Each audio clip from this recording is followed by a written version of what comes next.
Descúbralo. La Dirección General de Sitios y Monumentos del Patrimonio Cultural de la Secretaría de Cultura organizó el foro Praxis y Normatividad, temporalidades no sincronizadas, conservación del patrimonio cultural de diversos países.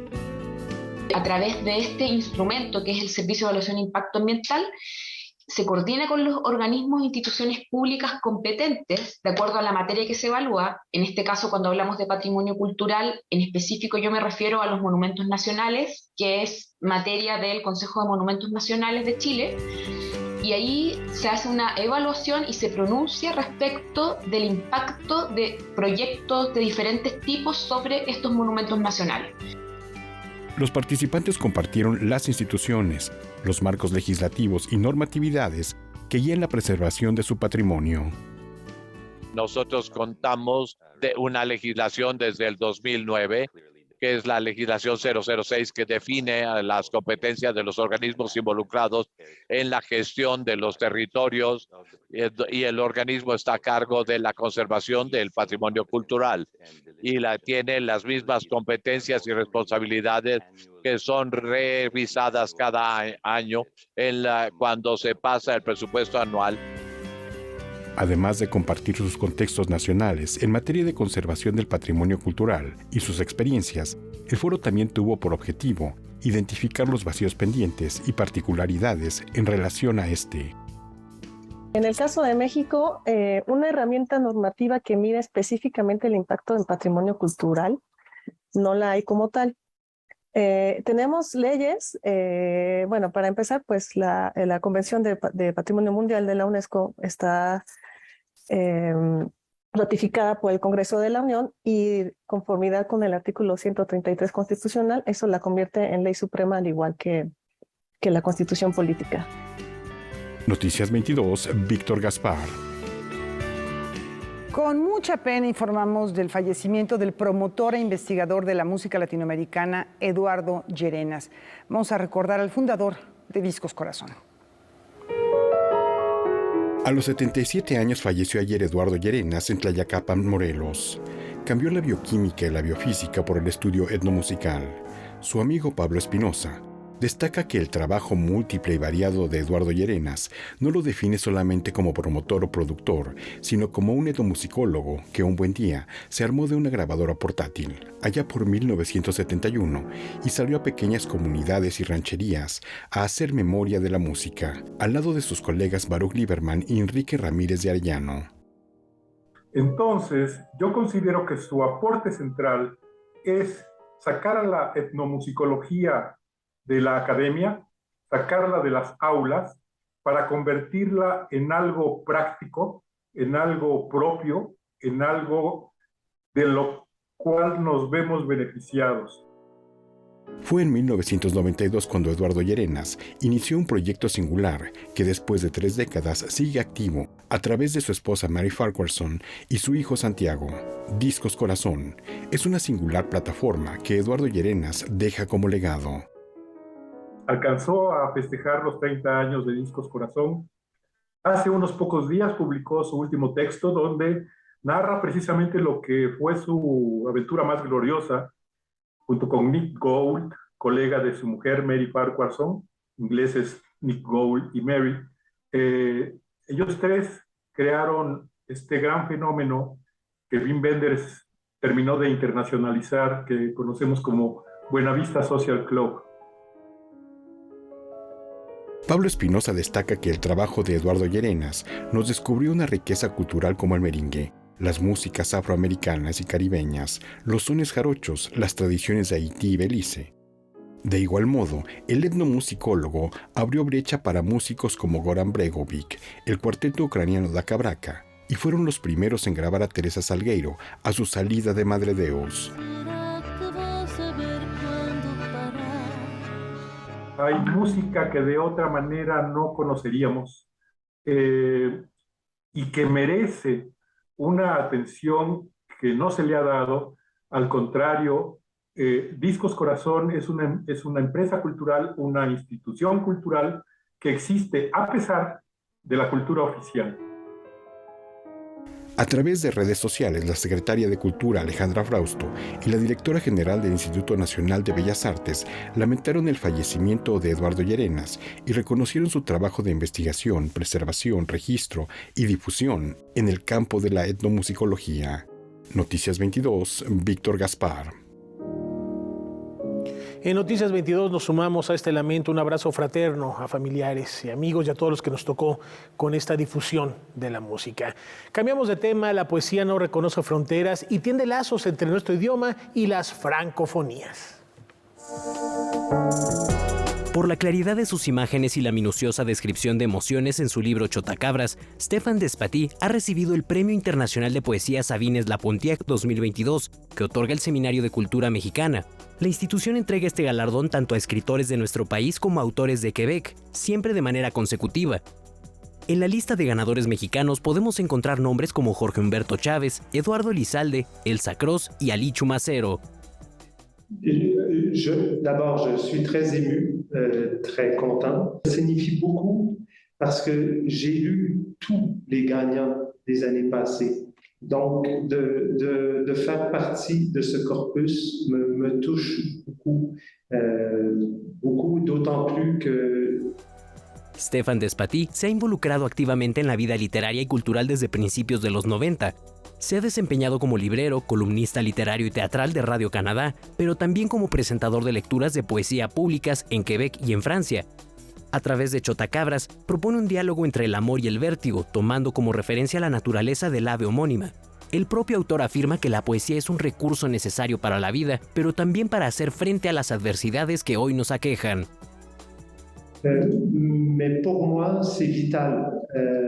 C'est quand les choses vont pas bien, on se tourne vers les arts.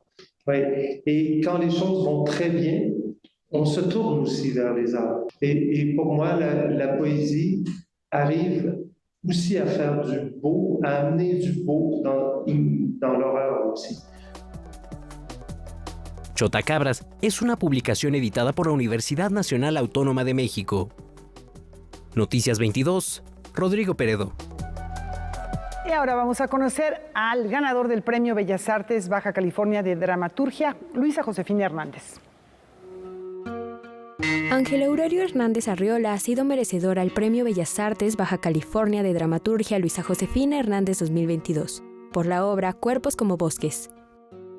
Habla sobre el levantamiento organizado de las mujeres en la comunidad de Cherán, Michoacán, y de una lucha constante que me parece importante también mencionar como ejemplo de lo que las autonomías, no solo en México, sino en el mundo, para los pueblos originarios, comienza a generar frutos importantes.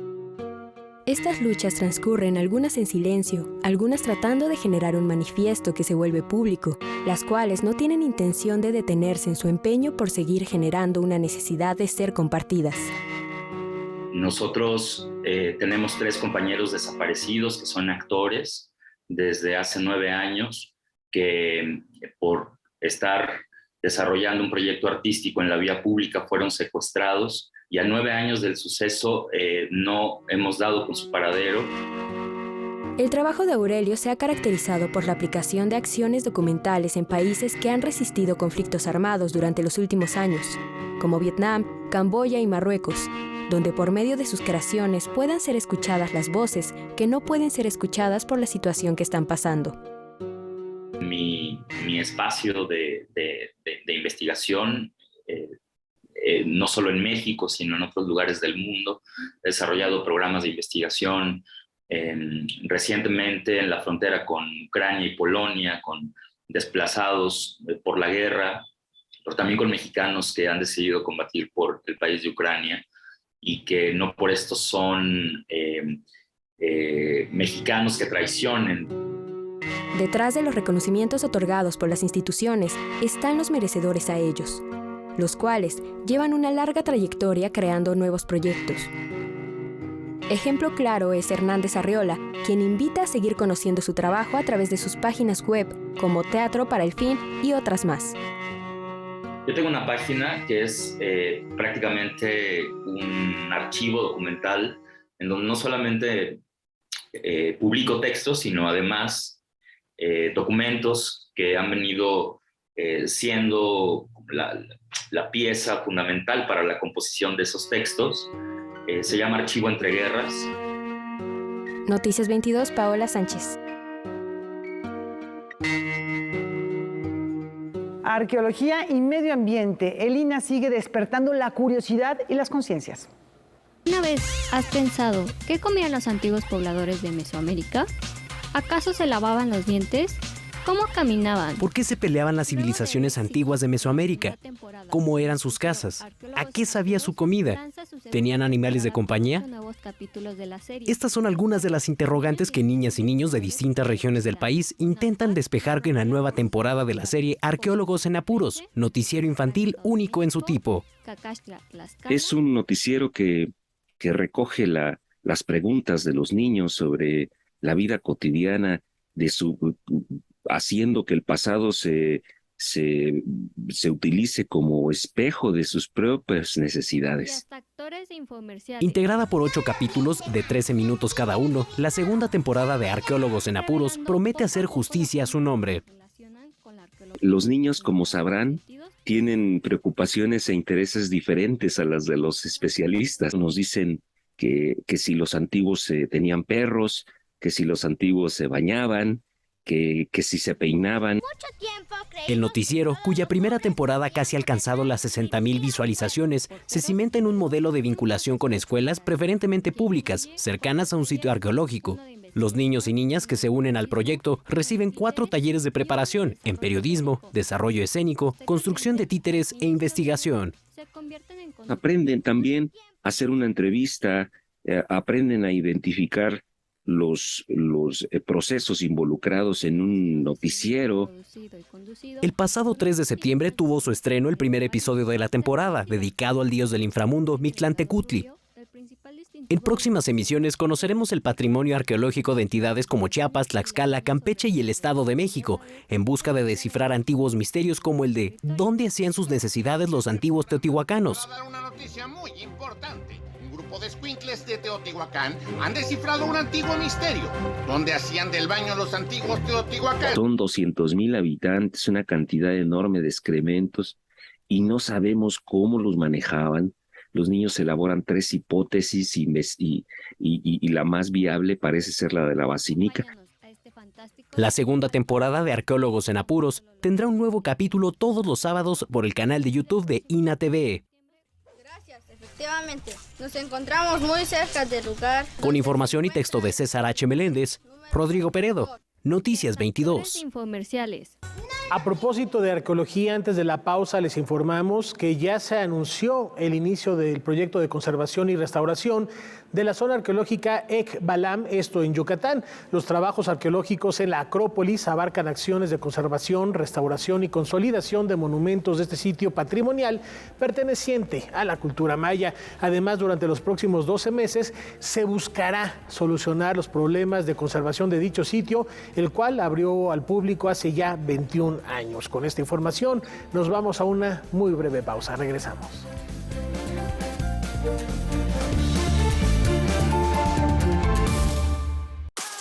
Durante la pandemia, la UNAM no se detuvo y logramos números muy positivos, al registrar más de 200,000 nuevos ingresos en bachillerato, licenciaturas y posgrados, más de 66,000 egresados y más de 45,000 títulos y grados emitidos.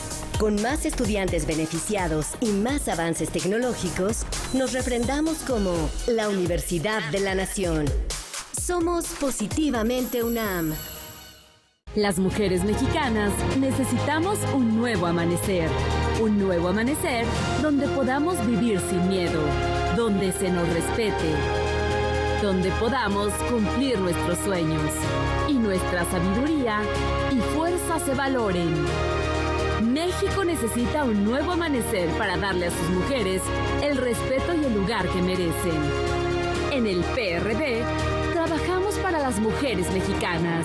PRD.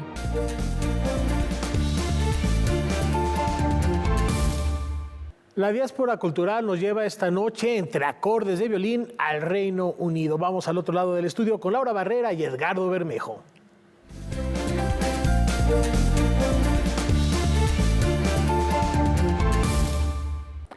Edgardo, qué gusto recibirte.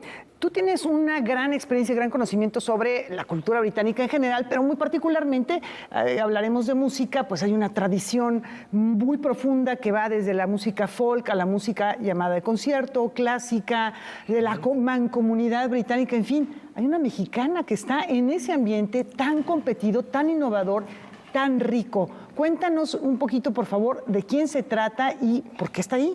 Fíjate, claro que sí. Fíjate que a propósito de que nuestra querida Gabriela Ortiz acaba de entrar al Colegio Nacional, pues me pareció oportuno dedicarle la diáspora cultural a otra compositora mexicana que está ganando muchísimo prestigio internacionalmente. Ya aquí habíamos tenido a Hilda Paredes, que vive en Londres, y ahora estamos de nuevo en el Reino Unido, pero en este caso en Oxford, porque resulta que Erika Vega, una joven compositora mexicana, se encuentra ya desde 2018 haciendo su doctorado en composición. Ella bueno, es miembro del Sistema Nacional de Creadores, fue joven creadora del FONCA, y lo digo siempre porque me parece importante subrayar que esos apoyos se traducen en estas trayectorias, en estas carreras.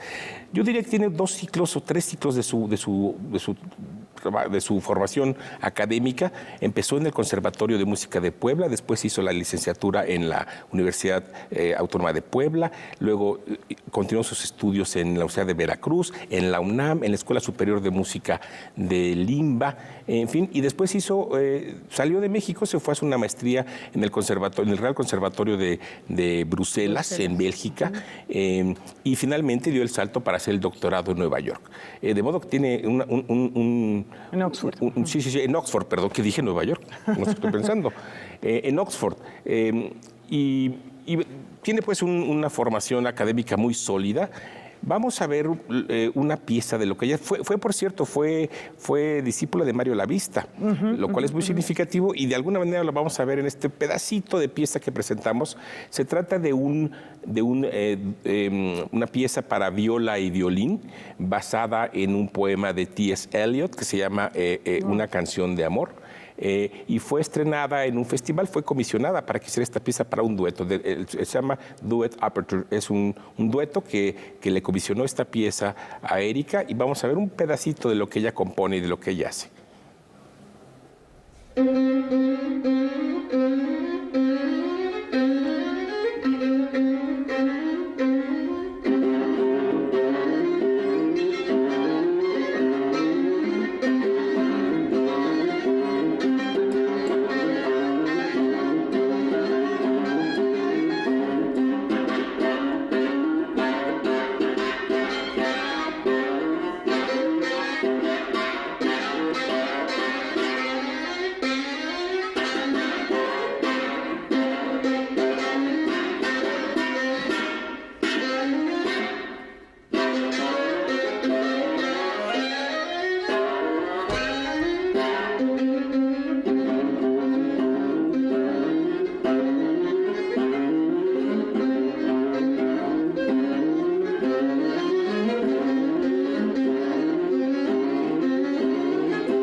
Vemos ahí entonces la clara impronta del maestro Mario Lavista. Ella también es violinista, por cierto, olvidé mencionarlo, y como violinista tiene una trayectoria también sólida. Llegó a ser primer violín de la Orquesta Sinfónica de Puebla. Ajá. Y veía yo también que estudió con Aarón Vitrán, el cuarteto latinoamericano, nada menos. Claro.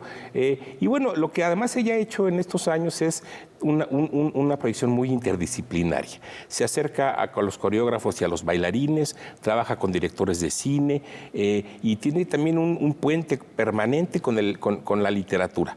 He visto que tiene, por ejemplo, una pieza basada en el famoso poema de Octavio Paz Blanco, pero también ha dialogado con la obra de Juan Rulfo, con la obra de José Gorostiza, de manera que tiene una trayectoria muy impresionante. Fíjate, tanto así que la Filarmónica de Los Ángeles le ha comisionado una pieza para ser estrenada el próximo año. También ha sido comisionada por el Festival festival vértice de la UNAM, este festival transmedial en 2 ocasiones, y ha cosechado muchísimos premios, reconocimientos, becas. Yo creo que, regresando al principio de lo que decíamos, si Gabriela Ortiz representa un punto muy alto de la composición mexicana, hay una pléyade de mujeres compositoras que están también, digamos, abriendo camino en ese campo, y en este caso estamos hablando de una muy joven artista mexicana en Oxford, una de las mejores universidades del mundo, supongo que a punto de terminar su doctorado. Pues ese es el caso de Erika Vega, que presentamos esta semana. Gracias por traernos buenas noticias, información que de verdad es muy, muy inspiradora. Rafa, ¿cómo ves? Me parece fascinante, celebramos el trabajo no solo de esta compositora, como bien refiere Edgardo, de todos los músicos y las músicas que están de verdad triunfando a lo largo y ancho del mundo, porque en México si algo se sabe hacer es música. Gracias Edgardo. Y les platico que una vez al año el Instituto Goethe otorga una medalla como condecoración oficial de la República Federal Alemana. Es una manera de honrar a personalidades que se destacan por su labor y compromiso con el intercambio cultural internacional, y uno de los 4 ganadores ha sido el artista plástico egipcio Mohamed Abla, quien fue distinguido por su labor en favor de la libertad de expresión en su país. Conectamos hasta Berlín con Valentina Torrado de nuestro canal aliado Deutsche Welle para que nos dé más detalles al respecto. Adelante, Valentina.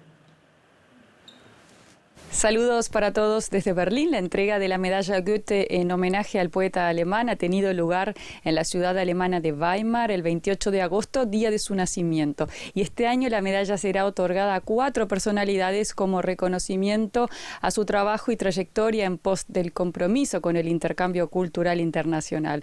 Hoy nos centraremos en Mohamed Abla, el primer artista plástico árabe en recibir la medalla Goethe y uno de los pocos artistas egipcios de renombre internacional.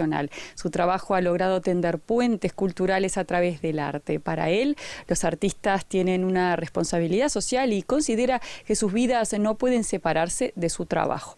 Desde hace décadas está comprometido con la labor de fomentar el entendimiento y la libertad creativa y de expresión, especialmente en la escena cultural egipcia. Su formación como artista ha sido en la Academia de Bellas Artes de Alejandría, en Zúrich y Viena. Continuó profundizando en la escultura y el grabado. En 1994 gana el primer premio de la Bienal de Kuwait y en 1997 el Gran Premio de la Bienal de Alejandría. Además de haber dado clases en varias instituciones, ha expuesto a nivel internacional en la Bienal de La Habana, en el British Museum de Londres y en el Museo de Arte de la ciudad de Bonn, entre otros. Haber vivido, estudiado y trabajado entre 2 ámbitos culturales tan diferentes le aportó grandes herramientas para crear un puente cultural a través del arte. Mohamed Abla se considera así un mediador activo entre Egipto y Europa. Su obra se crea en base al diálogo con las circunstancias, con la contemporaneidad y la historia de su país, tanto si se trata de representaciones realistas de temas sociales y políticos como abstractas de Egipto y su pueblo. Así, su mayor incentivo es acercar la sociedad egipcia en todas sus facetas a un público nacional e internacional. El Instituto Goethe de El Cairo, donde acude regularmente, es para él y muchos artistas un lugar de encuentro y de intercambio de ideas. En 2006 fundó el Centro de Arte llamado Fayum, a 100 kilómetros del Cairo, un programa de artistas en residencia, un espacio de encuentro, diálogo y trabajo creativo entre artistas nacionales e internacionales. Además, en este lugar se encuentra desde 2009 el único museo de caricaturas de la región de Medio Oriente y el norte de África. Más de 500 obras expuestas reflejan el deseo y la necesidad de la existencia de un espacio que permita la libertad de expresión. Contar historias a través de sus pinturas, collage y dibujos es la base fundamental de su trabajo creativo. La vida cotidiana en la calle es su fuente de inspiración. En las pinceladas se puede sentir Egipto, el sur del Mediterráneo, África, Oriente Medio y a la vez Europa. Fue un gusto haber compartido estos minutos con ustedes y me despido hasta la próxima. Valentina Torrado, de DW. Gracias, Valentina. Nos vemos la próxima semana. El futuro del planeta y las propuestas para volverlo verde también se escucharon en la reciente edición del Hey Festival. De los 12 países en el mundo con mayor megadiversidad, México ocupa el 5º lugar. Ante este compromiso por preservar los recursos naturales, la UNAM y el Real Jardín Botánico de Kew trabajan con los árboles que tiene nuestro país. Lo que nosotros estamos tratando de hacer es, desde un punto de vista científico, porque somos científicas, el reconocer, el estudiar las semillas, cómo se comportan.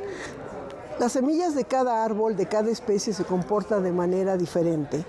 Y si nosotros sabemos cómo se comportan, podemos empezar a pensar en cómo hacer programas de reforestación. Tiziana Ulián y Patricia Dávila Aranda encabezan estos trabajos que permitirán tener un banco de semillas que puedan ser utilizadas de la mejor manera. Tenemos ahorita un banco de semillas que tiene 2.700 especies. Yo le quiero decir especies de plantas con semillas, pues, porque hay otras plantas que no tienen semillas. Y en este país hay alrededor de 30.000 especies, ¿no? Es decir, que estamos llegando a tener casi el 10% de las especies. Según lo que marca el Convenio de Biodiversidad Biológica, nosotros tendríamos que tener cerca del 30%, o sea, nos falta mucho.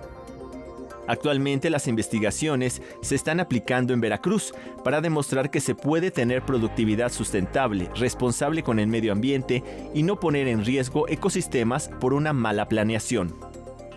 No podemos quitar la industria aguacatera, porque es una industria muy fuerte, muy importante para mucha gente, pero no podemos desplazar todo por aguacates.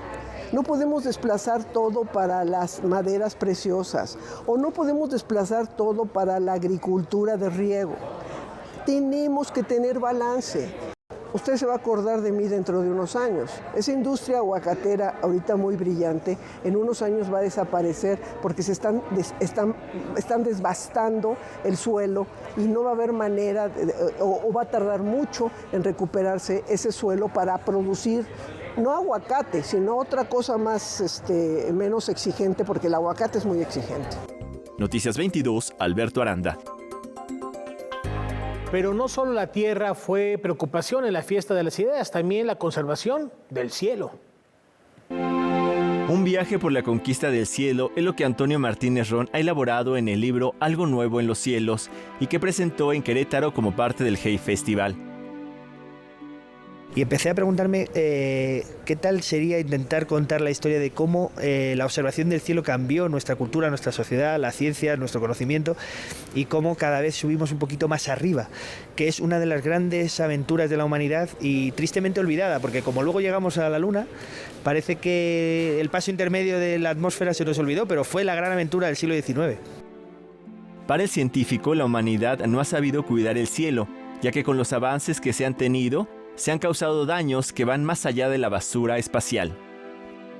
Al final, este tesoro, que es esa lámina tan fina que cubre la Tierra y el único lugar donde conocemos la vida, lo estemos deteriorando de mala manera como si fuera un vertedero y pueda tener consecuencias catastróficas, ¿no?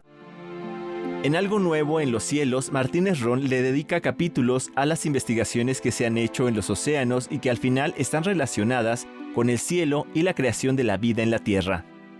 Bueno, este libro es un libro de aprendizaje, de cambio, es un libro que, según me dicen los lectores, cumple su cometido, que es cambiar la forma que tienen de ver el cielo. Y bueno, estoy en muchos más proyectos, ¿no? Soy una persona con muchas inquietudes, pero el cielo sigue siendo un motivo de observación diaria. Sigo enamorado de esos paisajes celestes, alucinantes, donde suceden todo tipo de fenómenos todos los días y que pasa desapercibido. Esa es un poco la pena, ¿no? Que realmente es un espectáculo gratuito. Decía Henry de Bezoró que no hay un lugar en el mundo tan bajo como para que no se vea el cielo, y muchas veces desperdiciamos esa oportunidad de disfrutar de algo que nos da la vida y además está lleno de grandes historias. Noticias 22, Alberto Aranda. Esta noche en Debate 22, Kimberly Armengol platica con Roberto Sosa. Vamos a descubrir cómo sobrellevó la pandemia este muy conocido, querido actor y qué proyectos tiene en puerta al término de Noticias 22. Será la entrevista, no se la pierdan. Tenemos una pausa.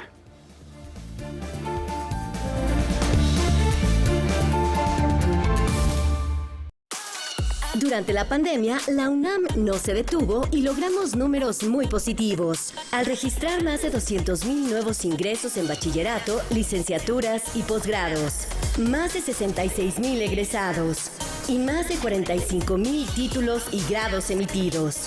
Con más estudiantes beneficiados y más avances tecnológicos, nos refrendamos como la Universidad de la Nación. Somos Positivamente UNAM.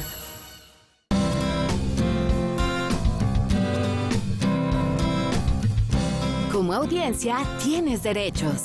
Debes conocerlos para poder ejercerlos y ser parte de los televidentes críticos y participativos. Es muy importante que sepas que la televisora debe respetar los horarios anunciados en su programación, tener acceso a la misma calidad y niveles de audio y video. Para más información, consulta la página de defensoría.canal22.org.mx.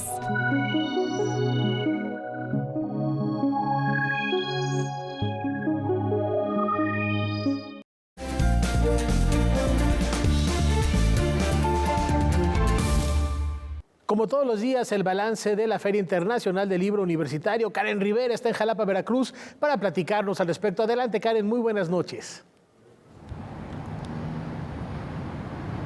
¿Qué tal, Rafael, Laura, amigos de Noticias 22? Es un gusto saludarlos desde el centro de la ciudad de Jalapa, donde continúan las actividades de la FILU 2022. Ya inició el ciclo académico Tiempos de Cambio, Movimientos Sociales, Democracia y Políticas Públicas, que es uno de los ejes rectores principales de esta edición 27 de la Feria Internacional del Libro Universitario. Vamos a ver a continuación parte de lo que ocurrió en la mesa Tiempos de Cambio en la República de Chile.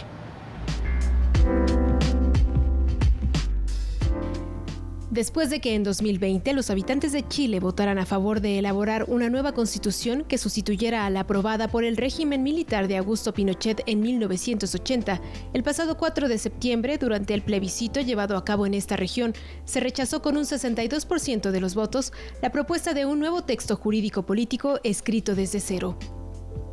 El rector de la Universidad Veracruzana, Martín Aguilar, y el director de la Biblioteca Nacional de Chile, Pedro Paulo Segers, reflexionaron sobre estos resultados. ¿Qué es lo que ha pasado para que no se plantee, no se acepte una nueva constitución que, de acuerdo a lo que declaró el presidente Boric, lo que él está diciendo es un llamado de atención? El pueblo chileno es muy exigente y nos pide que tengamos mucho cuidado con los planteamientos que estamos haciendo para una nueva constitución.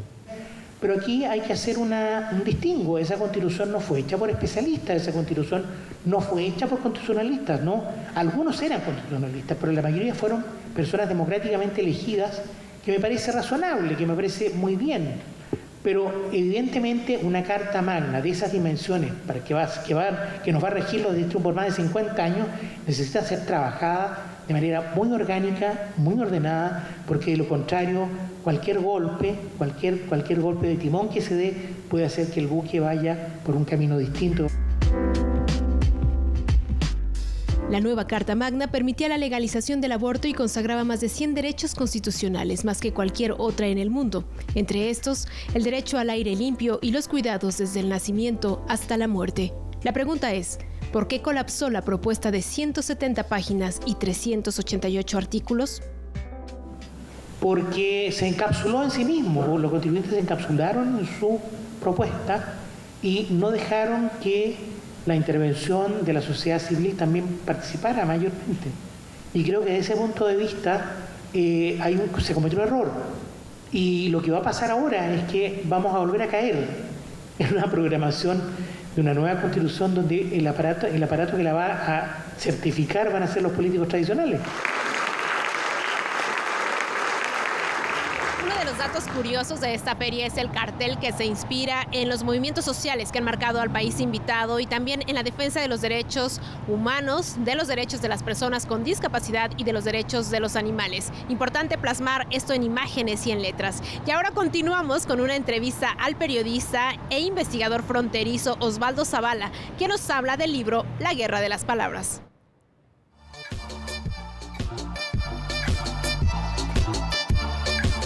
que un primer procedimiento de este libro es desnaturalizar esos conceptos. Es decir, cuando hablamos de cártel parece que hablamos de algo real, algo que está ahí, que es verificable, y en realidad no es así. No es algo verificable. Son conceptos que están barajados desde instituciones oficiales y que circulan entre nosotros con muchísima facilidad, pero que tienen muy poco sustento con información y datos que pueden realmente corroborarse. Entonces, lo que hago en ese libro es una historia de cómo se concibió ese lenguaje. Yo lo que me di cuenta muy rápidamente es que casi todo lo que pensamos y decimos sobre el narcotráfico en apariencia espontáneamente, en realidad proviene de discursos oficiales. Y me interesó pues entender cómo es que llegamos a concebir la realidad sobre el narco a partir de lo que nos dicen las fuentes oficiales. Yo creo que ese es el gran riesgo que muchas veces dejamos de lado.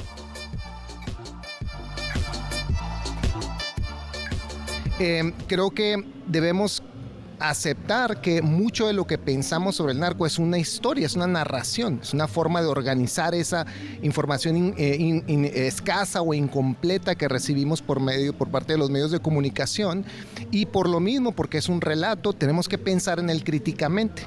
¿Cómo es que se concibió? ¿Quiénes organizaron esa forma de imaginar el narco?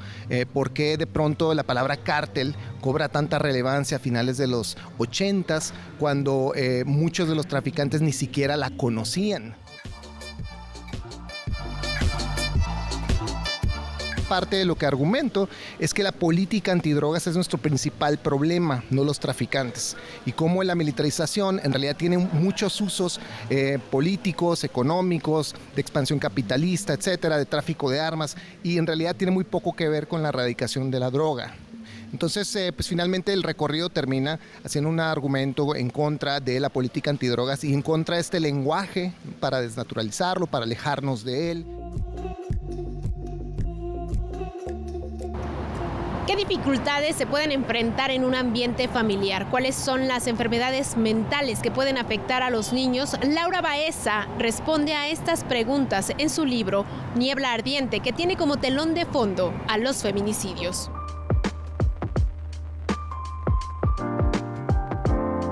Yo siento que de la violencia hablamos todo el tiempo porque la vivimos constantemente. Sin embargo, no deja de ser un tema incómodo, doloroso, principalmente para quienes la viven y para quienes son objeto de ella. A mí desde hace algunos años me interesa mucho la violencia de género que está normalizada, que nos limita en ciertos aspectos y también cómo le hemos dado la vuelta en conjunto. Niebla Ardiente es la primera novela de Laura Baeza. Después de 4 años de investigación y documentación, escribe un relato que lo mismo muestra enfermedades mentales como la esquizofrenia que el trabajo de periodistas y colectivos que siguen el rastro de las mujeres desaparecidas. Una realidad retratada con ficción a través del personaje de Esther, que pierde a su hermana Irene, víctima de trata. Pero más bien es un rescate de la memoria de su hermana y de muchas otras mujeres. Ese es el principio de la novela y a partir de ahí, bueno, es la punta del iceberg para conocer a esta familia con todos sus problemas y los problemas inherentes a la convivencia en un México brutalmente arrasado por la violencia, por la soledad. Le pregunto, ¿por qué abordar estos temas desde la estética del arte, desde la literatura? Yo confío en la esencia del arte como una forma de renombrar lo que ya existe, de darle la vuelta, de que no nada más sea un número, que no seamos 11, 12 muertas todos los días, que sean 11, 12 mujeres con historias y con familias y con algo que las aleja de esa X que se pone, esa X espantosa que se pone a un lado de su nombre.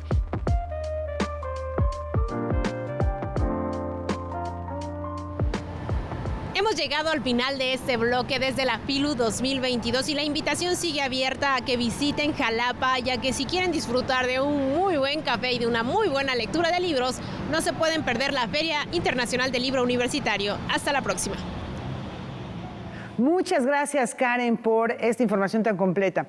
Y bien, vamos a platicar ahora de un personaje que, bueno, de nueva cuenta un personaje creado por el bardo de Avon, demuestra por qué sus historias no conocen de vigencias.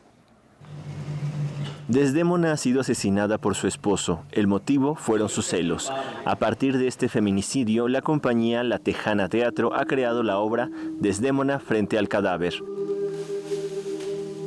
Justo agarramos el último momento de la obra de Shakespeare, que es el homicidio, que en este caso actualmente ya se nombra como feminicidio, porque tiene todas las características de una muerte sobre una mujer en un contexto violento a partir de un perpetrador, que en este caso fue su marido. Creada primero para ser presentada a través de las redes en tiempos de pandemia y ahora por fin es montada en un espacio teatral, la obra presenta a Otelo y Desdémona en un diálogo no lineal.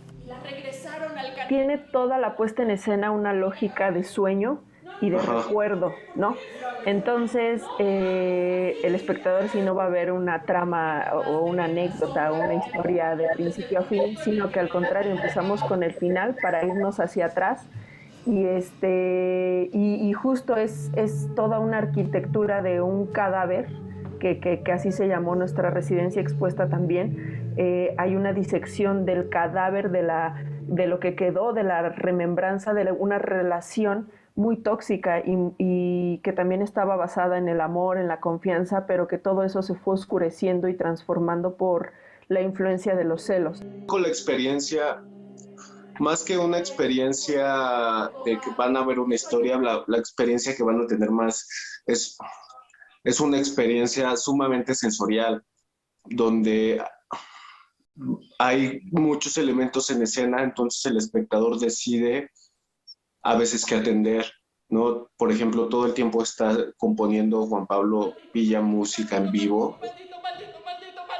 Desdémona frente al cadáver es de jueves a domingo hasta el 11 de septiembre en el Teatro Santa Catarina en Coyoacán. Noticias 22, Alberto Aranda.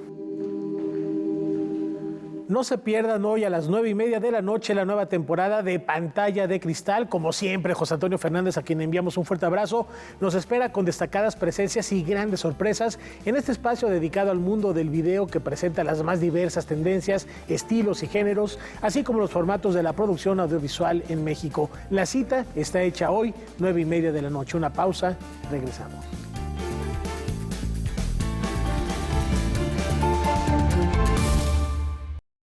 Algunos dicen que el agua tiene memoria. Un oceanógrafo me enseñó que la actividad de pensar se parece al océano. Este es el paralelismo entre los miles de desaparecidos durante la dictadura de Pinochet y el exterminio de 6 etnias al sur de Chile desde el siglo XIX. Les quitaron sus creencias, su lengua y sus canoas.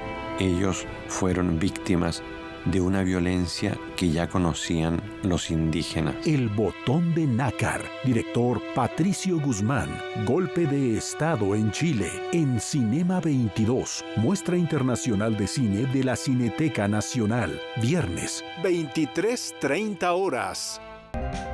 Lo esperamos a las 9 de la noche. El actor Roberto Sosa está con nosotros. No necesita más presentación, no se lo puede perder. Debate 22. Hoy, 21 horas.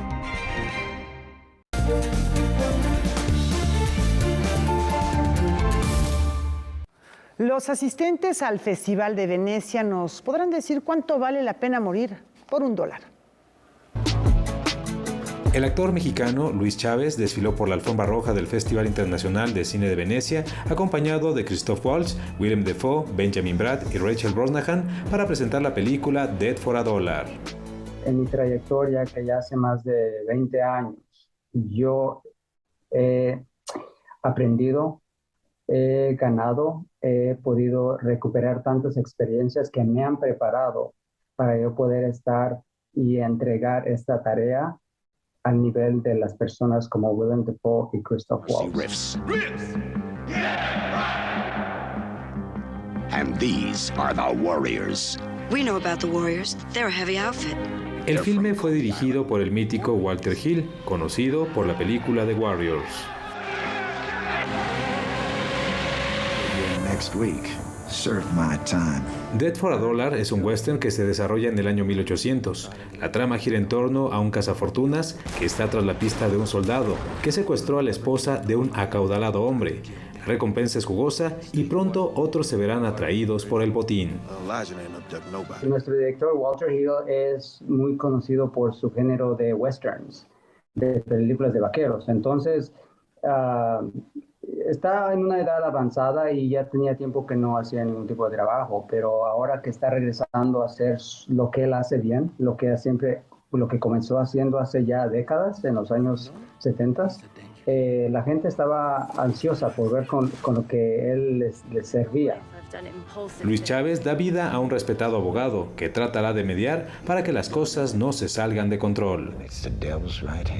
Ver ese tipo de personaje representado en el cine para nosotros los mexicanos y no ser un bandido cualquiera en una película de vaqueros, eso también me llena de orgullo y de satisfacción.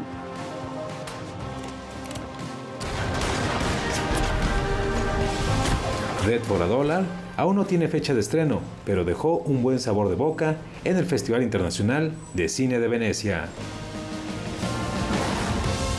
Noticias 22, Julio López. Y acerquémonos en el mes de la patria a la filmografía que recrea nuestra historia. Este 8 de septiembre dará inicio al sexto y último ciclo de Voces y Temas del Cine Mexicano, un encuentro con nuestra realidad, por parte de la Academia Mexicana de Artes y Ciencias Cinematográficas, el cual estará enfocado a la consumación de la independencia. Entre las películas que se podrán disfrutar estará El baile de San Juan, película del cineasta y productor Francisco Artier, el cual nos habla más a fondo sobre la cinta. Es una película que está planteada justamente en la frontera entre el final de la colonia y el momento de la independencia. Esta transición entre un país que había acumulado enormes riquezas y al mismo tiempo enormes injusticias y que se movía hacia un momento en donde iba a buscar su propia identidad. El cineasta nos adentra en el proceso creativo detrás de este filme. El problema es que para poder hablar sobre la colonia en México fue necesario hacer una investigación extremadamente amplia. Es un periodo que a veces se nos olvida que son 300 años. En realidad la colonia, en términos reales, duró más de lo que ha durado hasta hoy el México independiente. Otra de las cintas que transmite la Academia es Morelos, de Antonio Serrano, la cual fue acreedora a 3 nominaciones del Premio Ariel. El atentado de Jorge Foms relata los hechos del intento de asesinato en contra de Porfirio Díaz en 1897. Ernesto Medina tiene aparición en este ciclo con Gertrudis Bocanegra. Esta muestra se exhibirá hasta el 2 de octubre en 13 ciudades de la República. Al término de esta, se realizará un conversatorio con la participación de los realizadores de las películas para abrir el debate y la reflexión sobre la consumación de la independencia a través de la cinematografía. Esta charla será transmitida en vivo vía streaming por las redes sociales de la Academia Mexicana de Artes y Ciencias Cinematográficas. Noticias 22, Paola Sánchez. Hay quienes ya la denominan la paradoja chilena. ¿Qué pasó con la Constitución en Chile? Y después vamos a saltar el océano para también ver cuál es el torbellino que se vive en Reino Unido con su nueva primer ministro. Todo esto en Visión Global.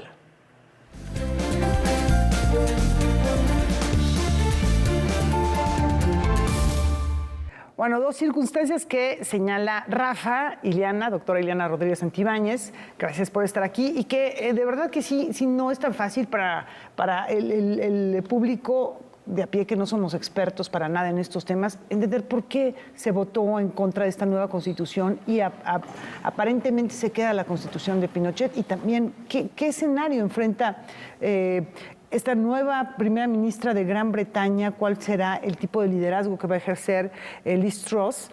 Y bueno, pues son 2 circunstancias que nos vas a explicar en este segmento. Con todo gusto, Laura. Y pues sí, en Visión Global y la vuelta al mundo en menos de 10 minutos, hoy día tenemos el análisis de estas 2 personalidades. Primero, las circunstancias que enfrenta Gabriel Boric, el presidente chileno, hay que decirlo, el presidente más joven que ha tenido esa nación, y donde él sí esperaba un resultado importante respecto a la aprobación en el plebiscito para que pudiese ser aceptada y luego tener vigencia la nueva Constitución. Hay que recordar que en el 2020 hubieron muchas movilizaciones de los ciudadanos chilenos y chilenas en relación a la inconformidad en el manejo de la economía. Esto llevó a que el gobierno de ese momento tomase como una opción la posibilidad de la construcción de un nuevo texto constitucional. Esto no es cosa menor si consideramos que una constitución es la que le da validez a todo el ordenamiento jurídico de un Estado. Así es que lo que iba a promover esta constitución iba a simbrar la estructura política y legal de Chile. Se esperaba que hubiera aceptación, pero fueron 2 años, del 2020 para acá, que también los partidos políticos tuvieron la oportunidad de desestimar el valor que tenía este nuevo texto. Y también hay que decirlo, de sembrar miedo en la población, pero también la duda y el escepticismo entre los chilenos y chilenas que salieron este domingo para emitir su voto en el plebiscito para aceptar o no el resultado de esta nueva Constitución. Y bueno, ¿cuál fue el resultado? El resultado fue en más del 62% de los votantes en contra de este nuevo texto constitucional.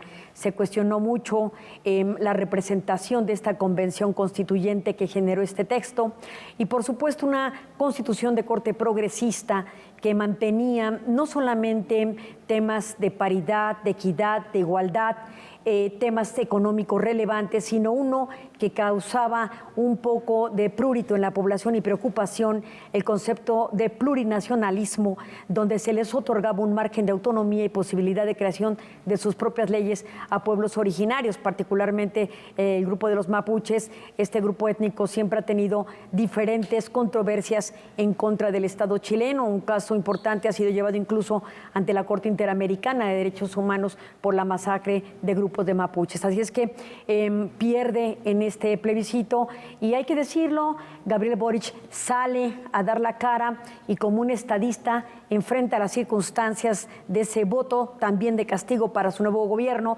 donde él está teniendo un índice de popularidad bastante bajo, menor al 50% de aceptación, y lo primero que hace es mandar una señal de solidaridad y cambio en su partido, designando a 2 nuevas ministras dentro de la composición de su gobierno que responden básicamente a fuerzas de centro-izquierda como de la propia Bachelet y del propio expresidente Lagos. Entonces, con esto manda una señal de no generar una constitución y un proyecto de nación muy cargado hacia la izquierda, donde sí hay el temor de la población en que genere ciertas circunstancias que, lejos de ser de apoyo a la población, puedan ser en contra de estas. Así es que Boric se enfrenta a estos cambios en el gabinete y veremos qué es lo que pasa en consecuencia.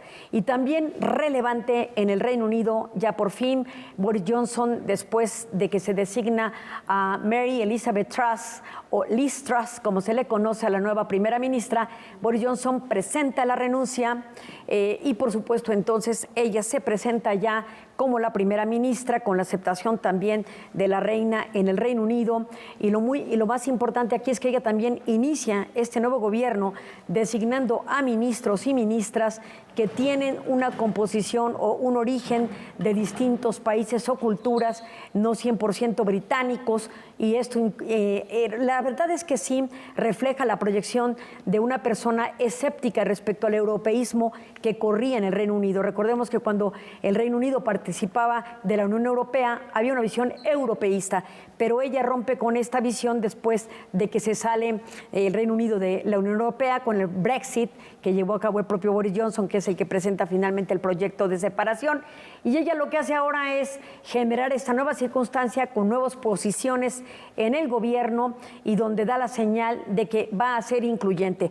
Las circunstancias de Liz Truss frente a este nuevo gobierno son difíciles, una inflación de 18% en el Reino Unido, un invierno de verdad más frío de lo que podría ser sin el suministro de gas proveniente de Rusia y circunstancias importantes que serán un reto para la exministra de Relaciones Exteriores, hoy la primera ministra del Reino Unido. Así las cosas en Visión Global. Bueno, pues son situaciones complejas. Iremos viendo la evolución en ambos casos, esta caída de popularidad muy acelerada de Boric, de verdad que sí llama muchísimo la atención. Y bueno, pues a ver cómo se desarrolla con Liz Truss allá en Reino Unido, pues esta mujer conservadora. Rafa, vamos contigo. Nos vamos y nos despedimos para donde voltee uno. El mundo está de cabeza. Gracias, Ileana. Nos vemos la próxima semana. Y nos despedimos con música. Considerado uno de los pioneros y fundadores del rock and roll, el 7 de septiembre del 36 nace Buddy Holly, que con su efímero paso por este plano vivió 22 años, pero le fueron suficientes para influir a las generaciones posteriores y revolucionar de manera fundamental la forma de hacer música. Así lo recordamos. Hasta mañana.